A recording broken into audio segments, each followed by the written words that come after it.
حضرت جی میں نے بہت کوشش کی اور میری دلی خواہش بھی ہے کہ میں کسی کی بیعت میں آ جاؤں، لیکن اس غرض سے میں جہاں بھی گیا مجھے مایوس لوٹنا پڑا، کیونکہ میں جتنے آستانوں پہ بھی گیا ان کی اپنی اپنی شناخت ہے۔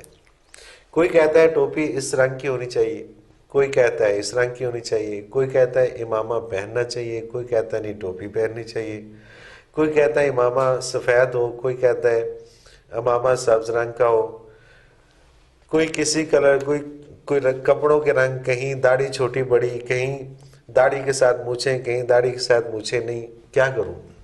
گزارش یہ ہے جی کہ یہ اپنی طلب پہ ہوتا ہے۔ بیعت کا اصل مقصد یہ ہے، بیعت دو طرح سے ہے، ایک تو ہے کہ آپ روزمرہ کے امور میں رہنمائی چاہتے ہیں، تو وہ کوئی عالم بھی جو رہنمائی کر سکتا ہے، وہ عالم نہیں ہے، عام پڑھا لکھا آدمی ہے لیکن وہ آپ کی رہنمائی کر سکتا ہے، تو بیعت اصلاح ایسے کہتے ہیں، آپ اس سے کر سکتے ہیں۔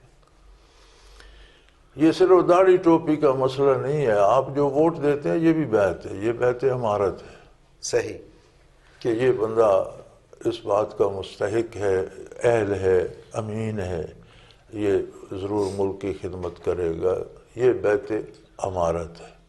اس کے اپنے معیار ہیں، بیعت اصلاح کے اپنے ہیں، اور جو بیعت آپ کیفیات قلبی کے لیے یا تصوف کی جو بیعت آپ کرتے ہیں اس کے لیے چاہیے کہ شیخ کم از کم فنا فی الرسول تک مراقبات کرا سکتا ہو۔ صحیح، باقی یہ لباس ٹوپی اس رنگ کی، کپڑے اس رنگ کے، یہ شرعاً ناجائز ہے، کسی کو کوئی خاص لباس اپنانا جو ہے اس کی شرعی کوئی حیثیت نہیں حیثیت ہے، نہیں اس ہے، کوئی ٹھیک ہے، شرعی حیثیت نہیں، بالکل یہ صحیح، محض ایک رواج ہے، اور اگر اسے ثواب سمجھا جائے تو بدعت ہے۔ بلکہ حق کا طریقہ یہ ہے کہ لباس میں شرعی لباس وہ ہے جس سے ستر عورت ہو جائے، صحیح، بدن ڈھک گیا بس ٹھیک ہے۔ اور سنت عادیہ ہے کہ اگر آپ متقدمین کی طرح کا لباس پہنتے ہیں تو اچھی بات ہے، لیکن اسے ضروری سمجھا جائے تو وہ بدعت بن جاتی بالکل ٹھیک ہو گیا، بالکل صحیح، ہے۔ یعنی یہ خاص یہ ٹوپی یا یہ پگڑی یا یہ رنگ یا یہ نہیں، یہ درست نہیں ہے۔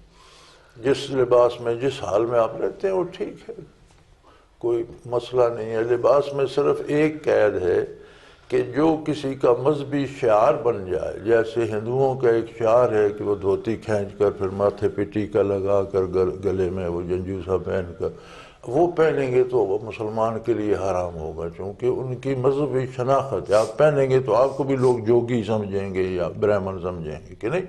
ٹھیک ہے۔ تو جو کسی کی مذہبی شناخت بن جائے وہ حرام ہو جاتا ہے۔ اچھا، اس میں عزیز جی یہ جو سوال جب میرے پاس آیا تو میں نے چونکہ آپ کا سفر نامہ بھی میں نے پڑھا تو مجھے ایسا لگا کہ یہ اس کا جواب آپ نے بہت پہلے، آج سے کوئی 26-27 سال پہلے اس کا جواب آپ نے دے دیا۔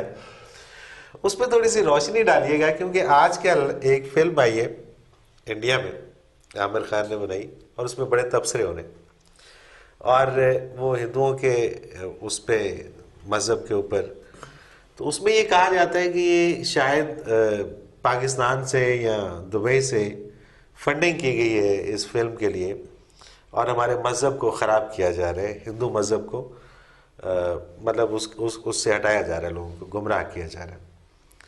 تو اب وہ فلم کے تذکرے، اور پھر میں ساتھ میں آپ کا وہ سفر نامہ پڑھ رہا تھا، تو جو بات عامر خان آج اس فلم میں کر رہے ہیں وہ بھی آپ نے اس میں بہت پہلے 1900 میرا خیال ہے 99 میں لکھی، 88 میں شاید 88-99 میں سفر نامہ آپ نے لکھا۔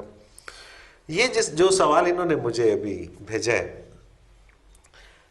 آپ نے باہر اس کا ذکر کیا کہ جو لوگ مطلب انگریزوں کو دیکھتے ہیں اور ان کے رسم و رواج میں ڈھلتے جاتے ہیں اور مسلمان ہوتے ہیں، تو جب وہ اسلام کی طرف آنا چاہتے ہیں تو پھر وہ مختلف مساجد میں جب جاتے ہیں تو وہاں جو ان کا علماء اکرام سے جو واسطہ پڑتا ہے، تو پھر وہ بھی اسی تذبذب کا اور اسی کشمکش کا شکار ہوتے ہیں کہ ہمیں جانا کہاں ہے۔ اس پہ تھوڑی سی روشنی ڈالیے گا کہ وہاں کیا ہوتا کیا ہے اصل میں۔ اصل بات یہ ہے جی کہ یہ چیز تعلق رکھتی ہے آپ کی طلب سے۔ صحیح، آپ کیوں بیعت ہونا چاہتے ہیں؟ یعنی میں نے بتایا نا کہ ایک تو اصلاح کے لیے، دیٹس ویری سمپل۔ اور ایک امارت کی بیعت ہے وہ بھی واضح ہے. اب آپ اس کے مزید کیا چاہتے ہیں؟ اس سے آگے بیعت تصوف ہے کہ میں اس سے کوئی اسلام صرف تھیوری نہیں ہے، اسلام دراصل کیفیت ہے. ٹھیک ہے. اس مسلمانی ایک کیفیت ہے. آپ کے دل میں اللہ کی عظمت آ جائے، نبی کریم صلی اللہ علیہ وسلم سے تعلق پیدا ہو جائے اور وہ برکات آپ کو فیل ہوں، تو اس کے لیے آپ کو پھر صوفیاء کے پاس جانا پڑے گا. صحیح. اب اس بات سے گھبرانا کہ بہت سے لوگ ہیں اور انہوں نے تماشا لگا رکھا ہے، اس سے گھبرانا نہیں چاہیے، بلکہ یہ تو آپ کی رہنمائی کرتے ہیں. اب کتنے ایک آپ کو آج کے زمانے میں تو آپ کو گوشت چاہیے نا، تو آپ کو حلال تلاش کرنا پڑے گا. بالکل ایسے ہی ہے. کتنے ہیں جو ٹھنڈی مرغی بیچ رہے ہیں اور حرام گوشت بیچ رہے ہیں، تو آپ کبھی ان سے گھبراتے ہیں؟ صحیح بات. آپ تلاش کرتے ہیں کہ پتہ ہے بھئی فلاں جو ہے وہ صحیح ذبح کرتا ہے. آپ کو کوئی کپڑا چاہیے، جوتی چاہیے، تو آپ وہاں جاتے ہیں جہاں زیادہ دکانیں ہوں، ورائٹی زیادہ ہو، پھر آپ اپنی پسند کا منتخب کر لیتے. آپ کو اگر کیفیات چاہیے تو جو جتنی قیمتی چیز ہوتی ہے اتنی زیادہ اس کی نقل چلتی ہے. بالکل ٹھیک، بالکل ٹھیک. یہ چونکہ بہت قیمتی ہے، اس کی نقل بھی بہت زیادہ ہے، تو آپ ان نقالوں کی منڈی میں جائیں گے تو اس میں کوئی حقیقت والا بھی کہیں ہوگا. ایگزیکٹلی. یہ آپ کی طلب پر ہے کہ صحیح. آپ خانہ پوری کرنا چاہتے ہیں تو کسی آستانے پہ بیعت ہو جائے، اور آپ وہ کیفیات چاہتے ہیں تو آپ جس کے پاس جائیں گے تو آپ دیکھیں گے کہ اس کے پاس کیفیات ہیں. یہ میرا ذاتی تجربہ بھی ہے، ہم سب اس سے گزرے ہیں. مجھے بھی جب اس کی طلب تھی تو میں بھی کئی پیر خانوں پر، کئی بزرگوں کے پاس گیا. میرا ذاتی تجزیہ یہ تھا، شاید میں نے کہیں لکھا بھی ہوگا، کہ اگر یہ حلیہ بنا کر اور تسبیح پکڑ کر اور دکھاوا کر کے لوگوں سے پیسے لینے ہیں تو اتنے تکلف کی کیا ضرورت ہے؟ تو بندہ بندوق لے کے سڑک پہ کھڑا ہو جائے، 2 بسیں لوٹ لے، اینڈ دیٹس آل. کسی اس کی ضرورت ہی نہیں. بالکل صحیح. یعنی اگر پیسہ ہی مقصد ہے اس سے تو اگر وہ نقال نہ ہوتے تو ہم اصل تک کہاں پہنچتے؟ بالکل ٹھیک. آپ کی تلاش جاری رہی اور آپ بالآخر مطلب نہیں تسکین ہوئی، دوسری جگہ گئے، نہیں تسلی ہوئی، ٹھیک ہے بھئی اللہ آپ حافظ، آپ کو آپ جانے، آپ کا رب جانے، تو تب جا کر ہم کسی حقیقت پہ پہنچے نا.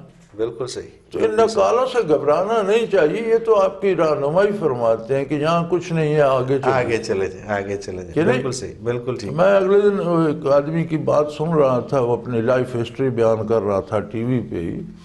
تو اس نے کہیں چھوٹے پن سے شروع کیا، تھوڑا کام کیا، وہ ناکام ہوا، اگلے میں چلا گیا، اس میں ناکام ہوا، اگلے میں. تو آج کل وہ بڑا معروف ہے، ٹی وی سٹار اور اینکر. صحیح. تو کروڑ پتی آدمی ہے. تو اس نے بڑی خوبصورت بات کی. وہ کہنے لگا، سوال اس پہ انہوں نے بڑا تیز اور چپتا ہوا کیا کہ آپ تو جگہ جگہ ناکام ہوتے رہے، تو پھر یہ آپ کا دو کیسے چل گئے؟ یعنی ان کا مطلب تھا کہ تم تو نالائق آدمی تھے، ہر جگہ ناکام ہوئے. تو اس نے کہا جی ان ناکامیوں نے مجھے کامیاب کیا. کیا بات ہے، کیا بات. اگر میں وہ پہلا جو میں نے کام شروع کیا اس میں کامیاب ہوں تو میں آج وہیں بیٹھا ہوتا. بالکل صحیح. وہ ناکام ہوا، میں نے دوسرا شروع کیا، اگر وہ چل جاتا میرا تو میں آج وہیں بیٹھا ہوتا. تو یہ جو ناکامیاں ہیں یہ مجھے کامیابی کی طرف لے گئی اور آج میں یہاں بیٹھا ہوں. کیا بات ہے، کیا بات ہے. وہ جس نے بلب بنایا تھا اس کے بارے میں کہتے ہیں کہ اس نے جب 100 دفعہ 100 تجربے کیے تو وہ نہیں چلا، تو انہوں نے کہا یار چھوڑ دو، اب تم نے 100 تجربے کیے تو کیا ملا؟ کہتا مجھے یہ پتا چل گیا کہ ان 100 طریقوں سے نہیں چلتا، کوئی اور طریقہ ڈھونڈنا پڑے گا. تو اس طرح سے اگر 100 لوگوں کے پاس جا چکے ہیں، گھبرانا نہیں چاہیے. یہ آپ کو تلاش حق میں مدد دیتے ہیں. آپ کی تلاش حق کی جاری رہنی چاہیے، انشاءاللہ اہل حق کے پاس پہنچ جائیں گے. طلب سچی ہونی چاہیے. جو اندھا یا بندہ ڈھونڈنے والا